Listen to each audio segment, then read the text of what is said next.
30 मार्चला आहे श्री स्वामी समर्थ महाराजांचा प्रकट दिन। प्रकट दिनानिमित्त जर तुम्ही 7 दिवसांचं गुरुचरित्र पारायण केलेलं असेल तर 30 तारखेला तुम्हाला त्याची सांगता करावी लागणार आहे। शेवटच्या दिवशीचं जे काही वाचायचं राहिलेलं असेल 7व्या दिवशीचं ते सगळे अध्याय पूर्ण वाचून घ्यायचे। त्यानंतर ग्रंथ झाकून ठेवायचा आहे, ग्रंथाची पूजा करून घ्यायची, ग्रंथाची आरती करायची आणि ग्रंथाला नैवेद्य सुद्धा दाखवून घ्यायचा आहे। तुम्हाला जर एखादं जोडपं मिळालं तर त्या जोडप्याला जेव तुम्हाला या दिवशी घालायचं आहे।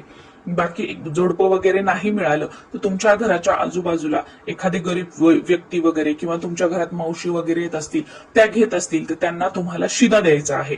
शिदा म्हणजे काय, तो कसा द्यावा याचा व्हिडिओ आपल्या चॅनलवर आहे, तो तुम्ही बघू शकता। कोणी घेणार नसेल शिदा तर तुमच्या घराच्या आजूबाजूला दत्त मंदिर तर असेल, ठीक आहे, दत्त मंदिर नाहीये कोणतं तरी मंदिर असेल तर त्या मंदिरामध्ये तुम्ही शिदा ठेवून आले तरी सुद्धा चालेल। तिथले जे गुरुजी किंवा तिथे पूजा करणारे वगैरे जे असतात मग ते घेतील आणि तुमच्या शिद्याचा तिथे वापर होईल। हेही शक्य नसेल तर तुमच्या घराच्या आजूबाजूला केंद्र असेल किंवा दत्त महाराजांचं मंदिर असेल तिथे जाऊन तुम्ही यथाशक्ती दान करू शकता। जेवढा खर्च समजा तुम्ही सांगता केली असती, उद्यापन केलं असतं, त्याला आला असता तेवढे पैसे तुम्ही तिथे दान करू शकता।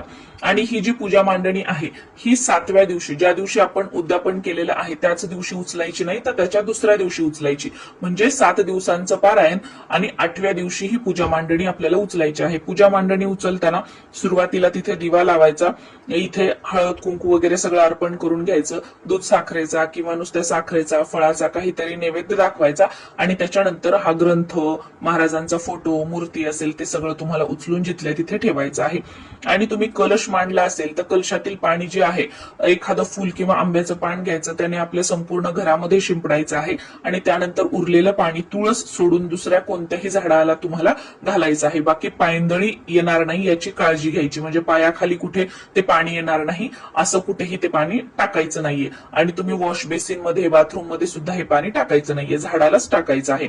त्याच्यानंतर याच्यावरचं जे नारळ आहे ते तुम्ही फोडून खाऊ शकता किंवा तुम्ही तुमच्या घराच्या आजूबाजूला दत्त मंदिर वगैरे असेल तर तिथे नेऊन हे अर्पण करू शकता, किंवा बरेच जण हे जे नारळ आहे ते आपल्या घराच्या मुख्य प्रवेशद्वाराला सुद्धा बांधतात, तर तुम्ही असंही करू शकता।